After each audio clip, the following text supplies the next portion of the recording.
Hello, and as we finish out the ninth annual Agile Tour London, I'm Jennifer Riggins. I'm your tour guide for a lot of this, and we have our final panel. I would definitely recommend, and I'll put in the show notes, you check out the other panel we had about psychological safety versus accountability. Accessibility should be in all of those things.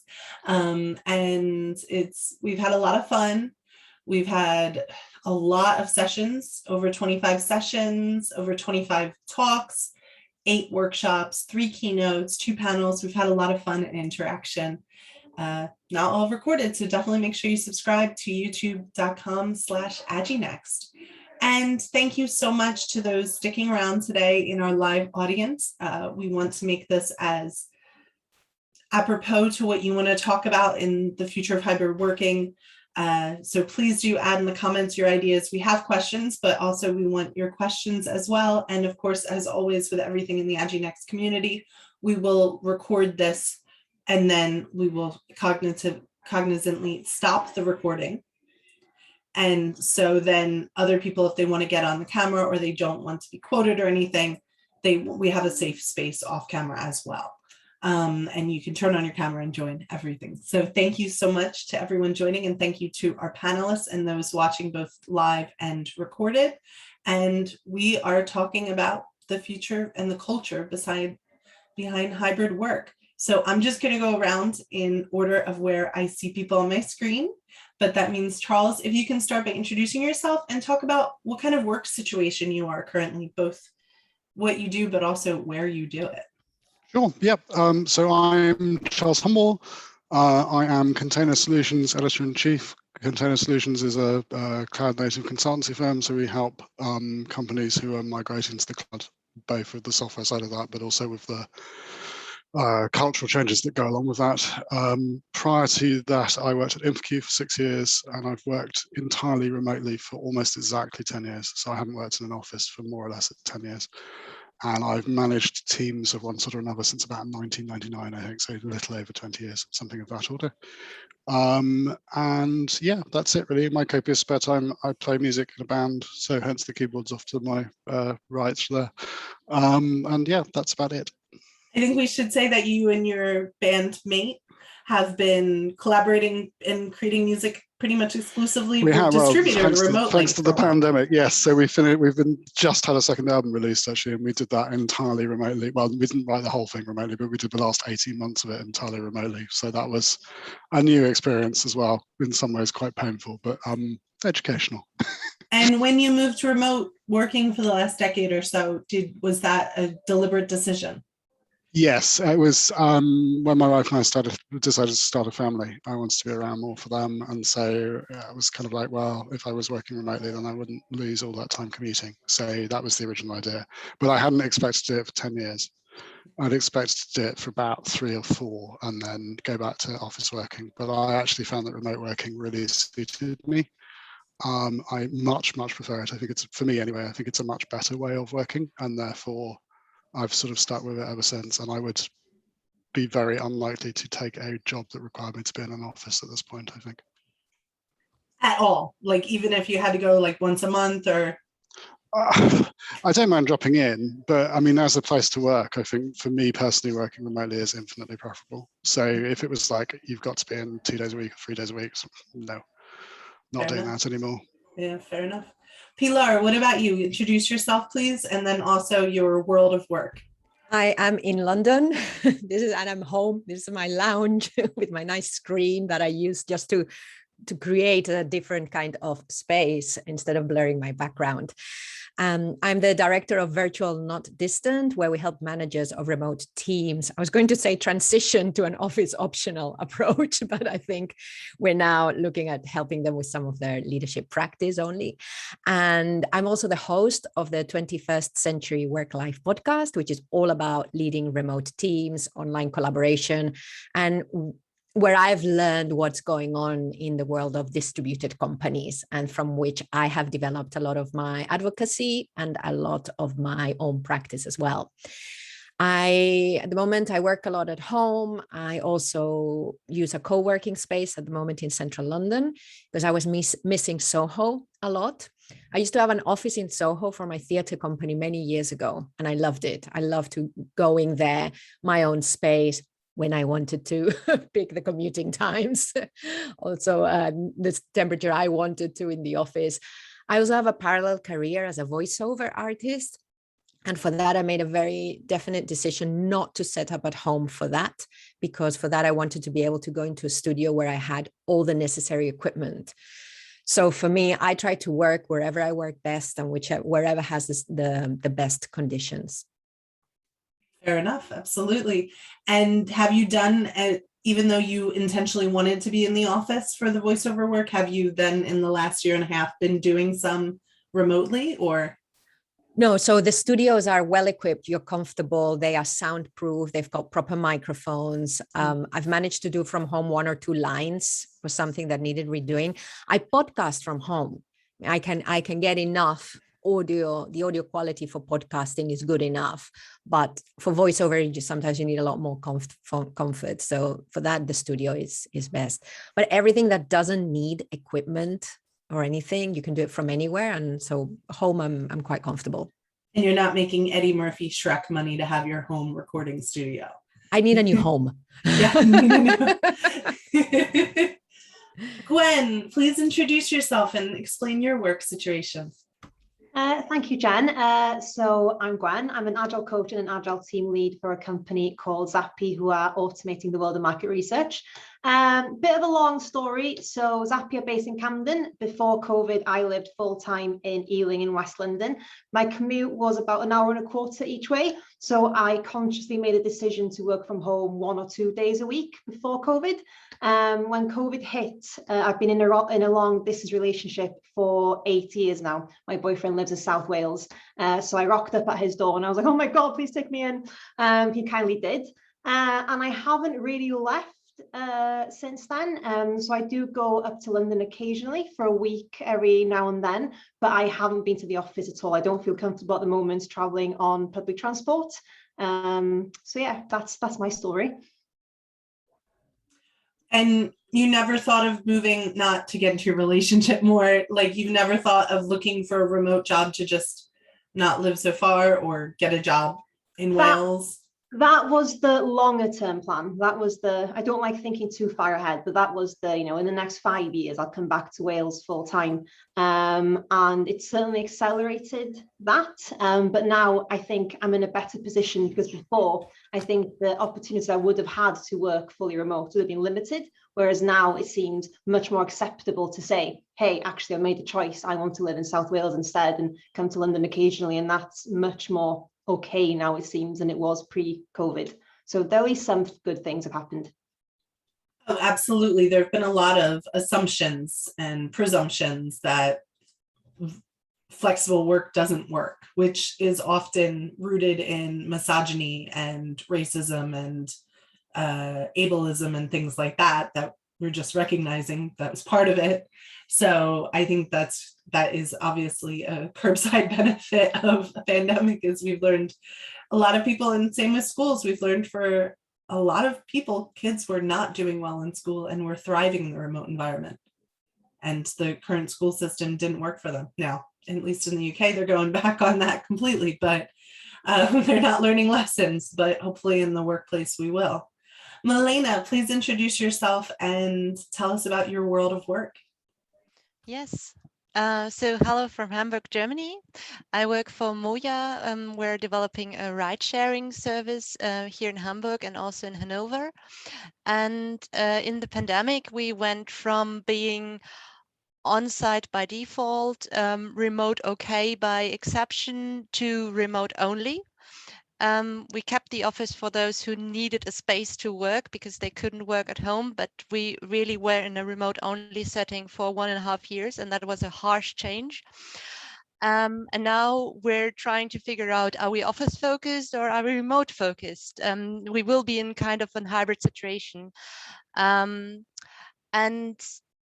before the pandemic, I also made the experience already of working remote first or remote, hybrid, because in our company we realized that we can have some benefits from that. So we were all hyped by Remote by David Heinemeier Hansen and Jason Fried. And it was really revealing to read that book like 5 years ago, when I was commuting 1.5 hours per day, and it just read, "Stop commuting your life away." Yeah, that's so much it. And then the next line, "You're probably already working remotely. You have the tools at hand." So amazing. And yeah, from that, having already experienced the pre-pandemic remote work and having already researched like pre-pandemic, I found it very easy to go into that remote only setting. And I hope that now so many people that have made this experience of what it means to work remotely, we can integrate that more in a mainstream way into our way of working. Absolutely. And a lot of the difficulties people experienced were indicative of the pandemic, or of basically kids or family members to care for at home, having to shield people, just the overarching panic and fear that is the pandemic, and having your children not go to school. That can cause panic and fear in some. But also, or it's either that or people are not technologically prepared at home, or they don't have the ability. Virtual backgrounds were not available to everyone at first, because they were beheading Black people. Like, there were a lot of technical issues that needed to be worked out, but at least those that work in the knowledge working industry in the global north have access to the technology they need to do this at home and things. And yet, Milena, we were talking about ahead, and I'll call on you first for this, but at least in the UK and Germany, it seems to be a push back towards the office. Why do you think that exists still? Why have we not learned anything, or why do we need to be present in the office? Milena, if you want to start. Yeah, so that pushback is also something that we're experiencing in Germany. And I think that people are split into like two different groups. So the one group that really found it was a revelation to finally be able to work from home, who felt more productive, who integrated work and life better, and also those who were struggling with that, because maybe they didn't have the tools, maybe they did not have the a situation that was really giving them more focus, but even less because of children, for example. And also, I think it depends on how people reacted to change, whether embracing it or were they resisting it because they knew it would be reverted at some point. And now this revert is ahead of us. And some people are hoping to get back to what we had before, because they had desperately been waiting for that. Yeah, absolutely. There are also a lot of people who are lonely, or who still don't have optimal home settings to work from home. Charles, I saw you go off mute. Do you have some thoughts on this? Yeah, there are a couple of observations, I think.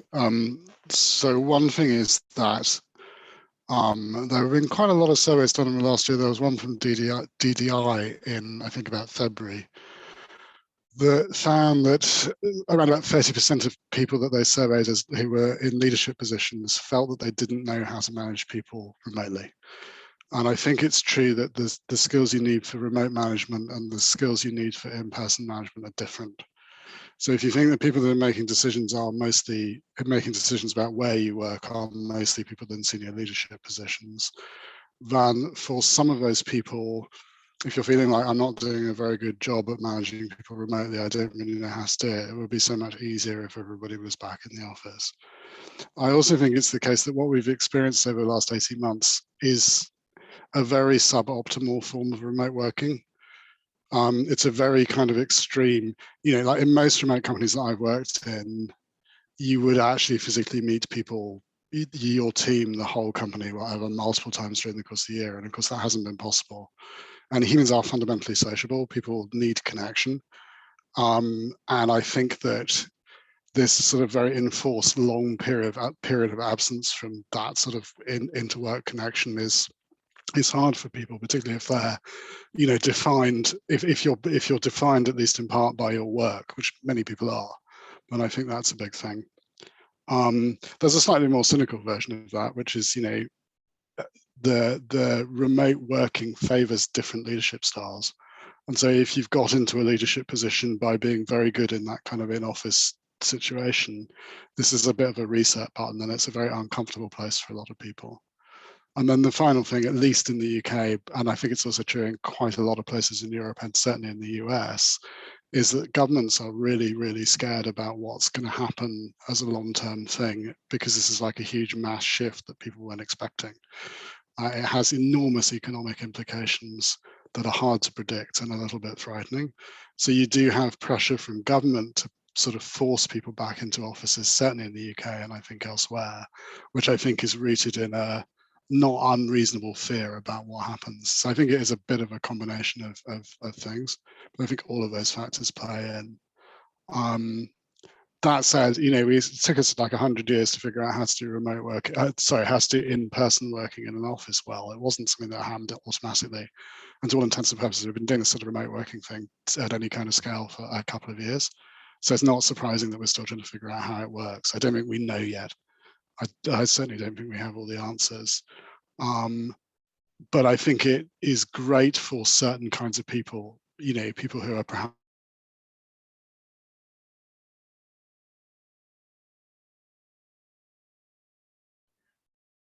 I think Charles has frozen.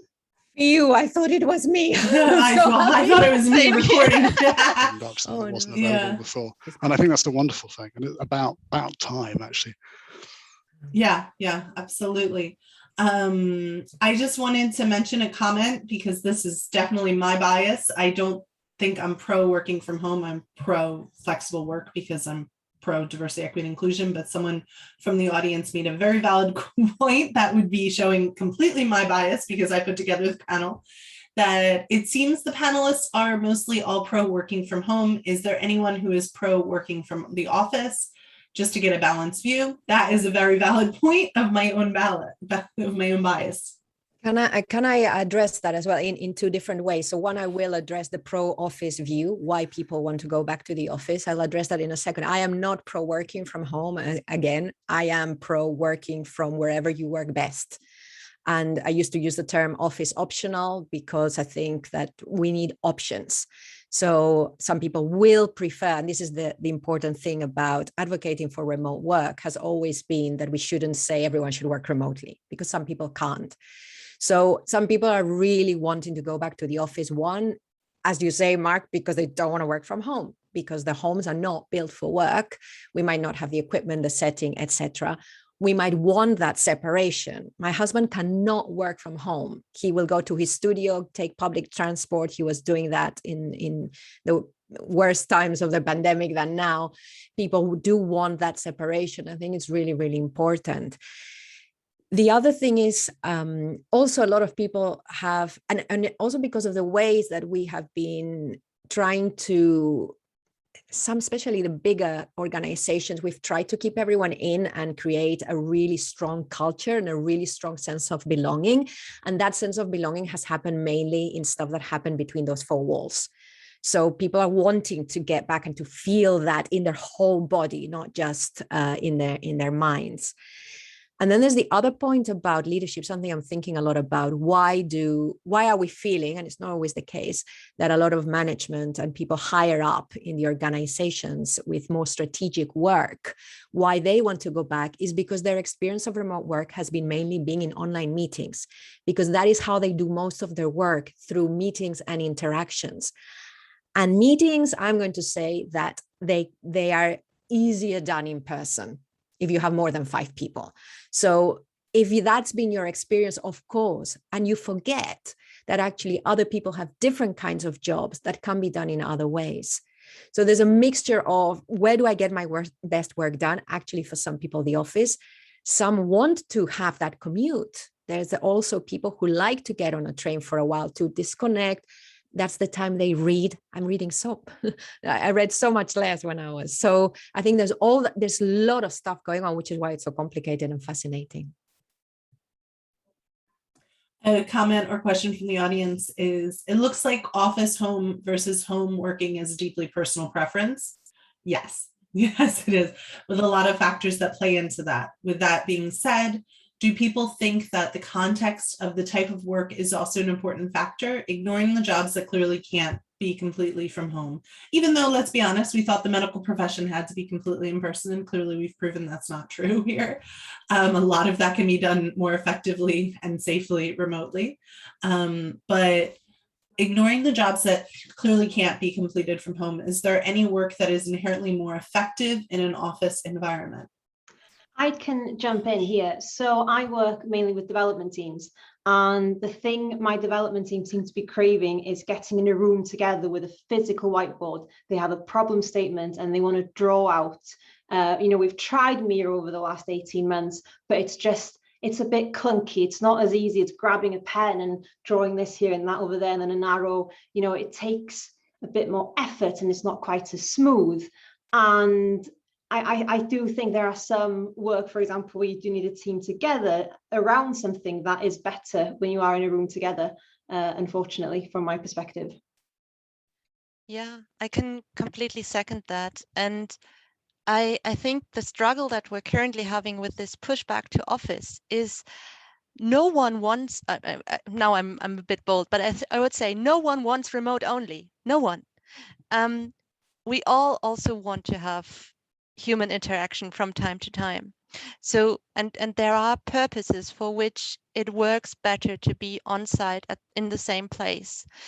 So for me, I think the challenge that the organizations are faced with is to understand for which purposes do we need to be on site, and for which purposes is it better to leave free choice to go into a hybrid situation, and for what purposes is it even better that everyone is remote.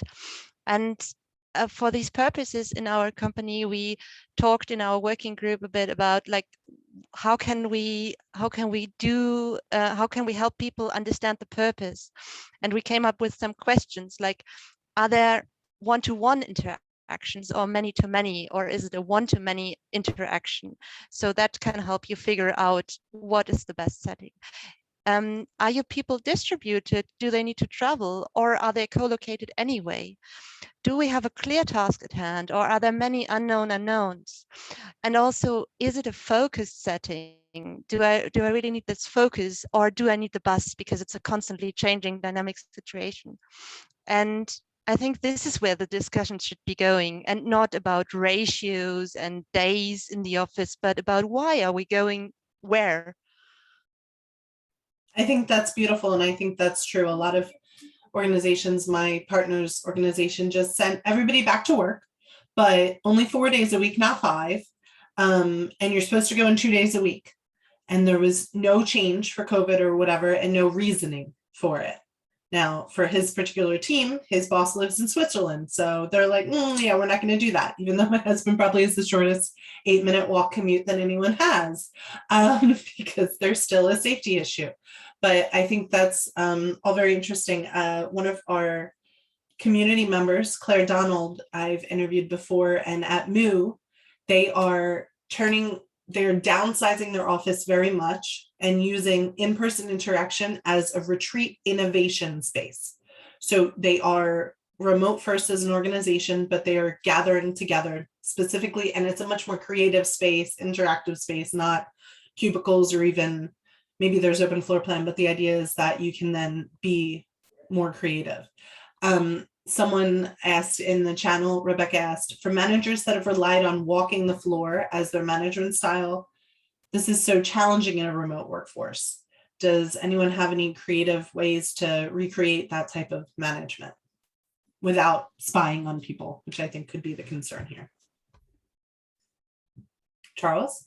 Yeah, I don't think you can recreate it entirely, but I do think, things that are just generically good practices. So having an office hour session where people can drop in and talk to you, having tooling that allows people to give you retro feedback, tools like 15.5, those sort of things can be quite useful. Having regular one-on-ones with everybody in your team is a good plan. Hopefully everybody does that, but if you don't, please do. So yeah, it's not the same. I mean, it's true. It's not the same thing. You don't get that. don't think there's any way of picking up that sort of, I mean, if anyone knows of one, that would be brilliant to know of it, but I don't know of any way of picking up that sort of the casual, I happen to be walking past somebody's desk and they can grab me and ask me a question thing. I don't think that happens really, and I don't think I've not seen any tooling really that solves that problem. But I do think you can kind of overcome it in other ways. The other thing is, do get your team together. You know, it doesn't have to be, you don't have to meet every day, but do meet regularly if it's, you know, like quarterly or every month or whatever rhythm works for you. But you can do that as well, and then that helps foster that sense of togetherness and so on that I think we've rather lost in the last 18 months of being stuck at home.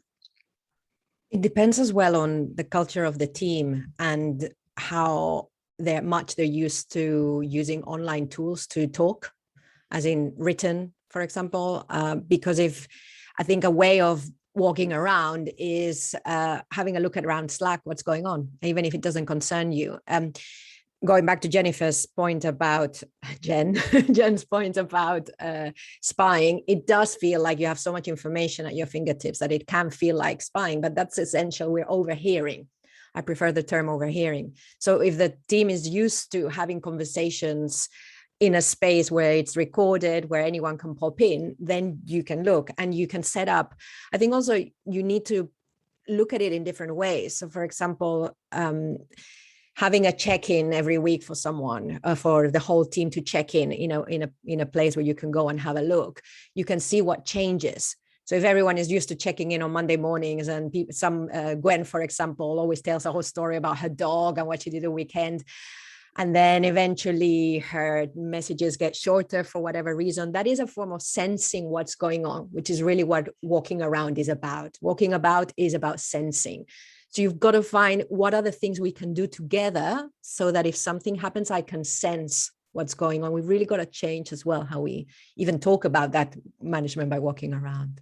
Yeah, I'm a huge fan of check-ins and meetings actually as a sort of practice. It's a really good way to get information that you wouldn't get through any other method, I think. Asynchronous as well, very important as well. Yes, yeah, for sure. Yeah, I think what Pilar was getting to earlier, I really like the term office optional, because remote first option, office optional would be the strategy for most companies, that you pursue this idea of asynchronous communication. Most communication is written. Then when you're talking, it's more for ideas, innovation and all.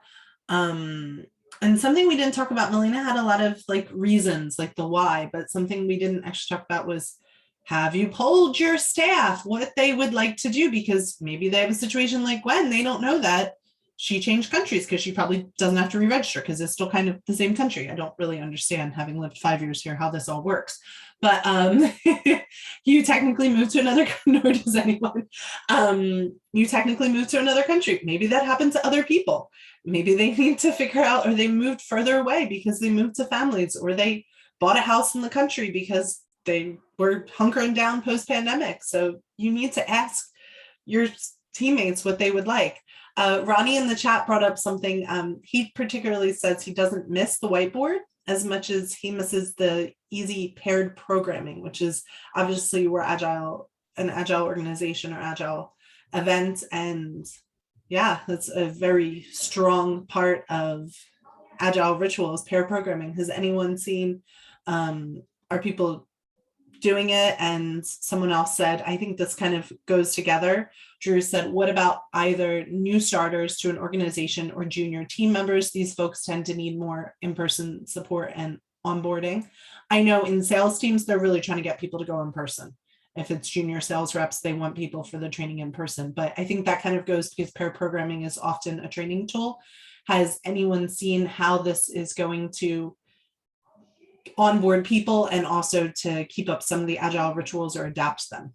So on the pair programming note, I used to work with someone when I was a developer, so many moons ago now, who had accessibility problems, and we would pair program remote. I'm talking about 5-6 years ago. We would be pair programming. There was a tool of Slack at the time, and it was very effective. We very much felt like we were in the room together, and it almost forced more accountability, or almost forced you to be in the room more because it was happening on your machine. Almost, there was only 2 screens going around, and I think it can work. We've gone through massive growth in the last few months. We've onboarded loads of new people into Zappy, lots of software engineers, and it can be difficult, but we've come to understand that we need regular check-ins. Like Charles and Pilar mentioned, we need regular check-ins. We need to stay, if you're new, you need to reach out for see you're struggling, you need to come on Slack, you need to reach out. We will be checking in with you every day. We're pair programming with you. So there's almost more onus on the new starters to be reaching out for help than there was. But I don't think that's a bad thing, because it makes for very independent developers, which in the longer term is a much better solution. But kind of favors the more extroverted people and not the more neurodivergent who may not want to reach out. Yes and no. I'm not necessarily saying, you're in a stand-up with 10 other people and I want you to say, hey, I'm stuck, I want help. You can easily ping someone on Slack in a direct message and say, hey, Chris, Charles, sorry. Hey, Charles, can you sort of help me with this problem here? So, it might favor slightly more extroverted people, but you can still do it in a very introverted manner. And if you can't really reach out one-to-one for help, then that asks bigger questions. Are you really suited for that role in general? Yeah, I actually think for some people, again, remote pair programming is probably actually more comfortable than in-person pair programming. I don't think it's a one size fits all thing at all. There are quite a lot of tools for this. The Visual Studio has something I think built in called Live Share, if I remember rightly, and there are some the tooling for remote pair programming is actually pretty decent. For the most part. So yeah, lots of options available there. I do worry about the more junior people problem though, and I don't have any great answers for that one. I think it's generally the case. It's very easy for people like me who have been in the industry 20 plus years and have been around the world and have a decent network built up and so on. But I think it's much more hard for people starting out. And I don't really know what the answer to that is, because I think it's very tempting to imagine that your experience is the same as everybody else's experience, and it isn't. As I say, I think pair programming is one you can solve, but I think it's very difficult to, when I started programming professionally, I learned by spending time with people that had done it a while and knew what they were doing and were smart, because I came out of university with a computer science knowledge, but not really programming knowledge, if that makes any sense. I think lots of programmers probably have that experience, and I don't know how you solve that really. Maybe you can do things where you have some sort of rotation where the more senior programmers on a team go into an office certain days or something like that, and more junior people can come in. That might work. I don't know, but it's hard, I think. And I think whatever solution, we have to remember, not everyone, whether the government sent letters out saying that you're no longer shielding, you're no longer in danger, people still are in danger. There are still people that are shielding, whether they're themselves, their family, their neighbors, whatever it is, their partners. We have to remember to acknowledge those people and try to make them, the hybrid has to work for now. You can't just go forcing an office. So we have to remember that. We've got so many comments going on in the chat that I want to share. By the way, I will go through, and anything referenced throughout, I will try to include links in the chat and in the description of the YouTube video and everything else to help people. But yes, we've got a lot of pushback that yes, pair programming can be done remotely, as can mob programming. There's a lot of tools for that. I also wanted to shout out Tammy Buto. She works for Gremlin now, but if you want to learn about how to do remote or distributed whiteboarding, she kicks ass at those instructions, because pretty much site reliability engineering, that is what you do to start out. So she has really to explain that well. Rebecca says, we tried a sort of extreme transparency with daily scrums and whatnot to encourage drop-ins. That was something. So make it clear, obvious where people were, how to join.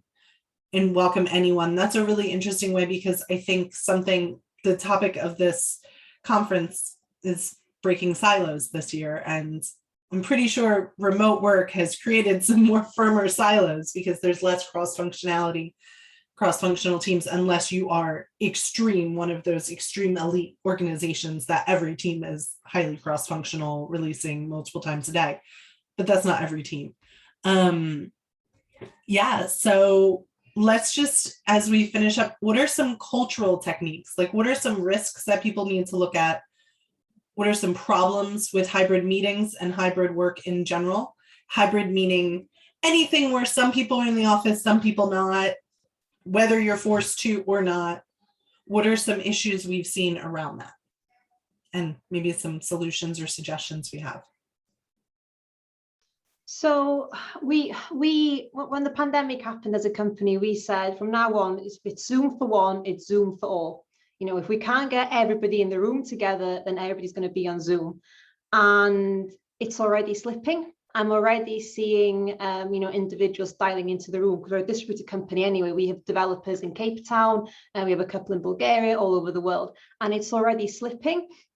And I'm really worried about that, and how bad habits seep in again. And I don't know what the solution is, because it's one thing saying Zoom for one, Zoom for all, but when some people are so adamant that some things can only be done in person, how can you convince them otherwise? If they can't physically fly someone in from Cape Town, how do you persuade them that they then have to stay at home? And so does the rest of the team that are co-located in London. That's something that worries me, to be honest. And even making sure when you do something that is a meeting, that it doesn't have your people living in other parts of the world up till 3 a.m., as I know some of my friends that work in India and Pakistan do regularly. Milena. Yeah, I would like to join in on this Zoom for one, Zoom for all. Of course, having good, simple rules helps. And I also share the worry of people just ignoring them. So of course, that's not an easy thing to do, because it's all about like emotional attachment to change, and that's really difficult. Going a bit further, I think the point about making hybrid work is about having everyone on eye level. And before the pandemic at Moya, what we had were like hybrid meetings where we still would write on actual post-its and then send screen photos around, or even have a camera pointed at the whiteboard. And it was not really inclusive for that person who was then exceptionally remote. And also we had these room cameras. So if you would join with many people in a room, people would only see you very small, or even not see you at all because of the setting of the camera, or only see your back. And now going back, I think it's very important to have new habits. So the new habit that we're forming is that when we're joining with a room, everyone is still connected with their own camera, so that everyone is interacting on eye level. And it's as simple as that. Think about interacting on eye level and think about how to facilitate it. Pilar, I see the thought bubbles bubbling up. Yeah. The problem is there's too much to think about, and what's always going on through my mind right now is that we're still in transition. So we were still in transition some time ago. We're still in transition. People are still not going into the office, even though they want to, for health reasons or because they're scared of public transport, whatever it is. And I think it's really important to be seeing that not only is this a transition in time, but also psychologically. For example, I might still want to be home because I had a really good time, but actually maybe in 6 months' time, I suddenly realize, actually, for the really, really long term, this is not suiting me. And the same with people who really want to go back to the office. It could also be that. So I think that really being very aware of the transition of it. And also we must not forget the role that buildings are playing. We cannot say, let's do this, let's be remote first, or let's be hybrid, but the office stays exactly as it was. Because practically it might not be suitable, but also psychologically, I'm still going into the same place I was going in 2 years ago. How on earth am I going to change how I operate within it? So I think that it's very complex, and all we can be saying is we are still experimenting. The next 2 years, we have to continue doing that. Good luck. Thank you. So just to wrap up the recorded portion, because we have loads in the comments, so we can just bring everybody in and talk it out. Are you optimistic about this? Are you hopeful about hybrid work? Gwenno, you can start. Yes, I am, because I feel now that I have more power than I did pre-pandemic. I have the power now to say, if I were to look for a new opportunity, I want to work hybrid, I want to work remote, whereas before I think I'd be frowned upon. So I am hopeful, because I think as long as the workers hold their ground, we'll be fine. Not that it's a war, but if it was a war, we need to hold our ground. And to be fair, I need to acknowledge the privilege of an undiverse panel of white people and that are in tech community, in the tech industry. So we are highly hireable, and that is privilege. So we must acknowledge that, but that's truth, and use our privilege when we can to help fight for other people's flexible work, I think is fair. Charles, are you optimistic? I am. I'm very optimistic, actually. I think in general, it's a very good thing that's happened. I don't think it's like perfect, but I think it's a wonderful thing that's happened. I did a talk on remote working just before the pandemic really got cracking, and the number of people I got coming up to me afterwards saying, how can I work remotely? How can I find a remote work employer? And at the time, this was less than 2 years ago, the answer was, it's really hard. Well, that's not really true anymore. And actually, I think it's really difficult for companies to justify not like, a lot of my background is in banking. The time was banking didn't do remote, like we're a bank, we can't possibly have employees not in offices. Well, that turned out not to be true. And it's a really difficult argument for a lot of organizations to make now. And I think that's a great thing. I think it's fundamentally shifted power to employees. And your point is well made. We are, those of us in knowledge work, it's a very different thing if you work in a factory or, and there's an interesting thing that's going to play out there, I think, in terms of an already divided culture or an already divided society getting more divided is perhaps not good. But I think on balance, this is a tremendous change and a wonderful opportunity, and I think will open up work opportunities for people in a way that was unimaginable even 2 years ago. People who are in different parts of the world where maybe the kind of work that we all do wasn't really available to them, and suddenly it is, because you can kind of work from anywhere. The technology is basically there for you now. It's fantastic. It's a tremendous thing, I think. And they deserve to be paid what we're getting paid, not just because they're in Nigeria or something. You get paid a totally different wage. Absolutely. And I would actually venture to guess it was precisely 2 years ago when you gave that talk, our last in-person event, Agile Tour London 2019, I believe it was. So I will include that. Yes, in I was notes. actually thinking of QCon, which was literally about a week before the UK shut down. Oh yes, I remember QCon that London, one. I remember going quarantining after feels like a different lifetime. Yeah, we all got it from someone feels like there. a different lifetime. Really So does. funny. Yeah, it was less than 2 years. Goodness gracious. Pilar, are you optimistic? I feel like you always are, though. Well, I am really grateful, and I'm really happy that the conversation has opened up. And then when you talk to someone and you say, you can work in a team away from each other, people don't say, no, you can't. So I think I'm optimistic about that. The conversation around how we work has really opened up. We're not just looking at location, we're looking at days, we're looking at schedules, we're looking at all kinds of things.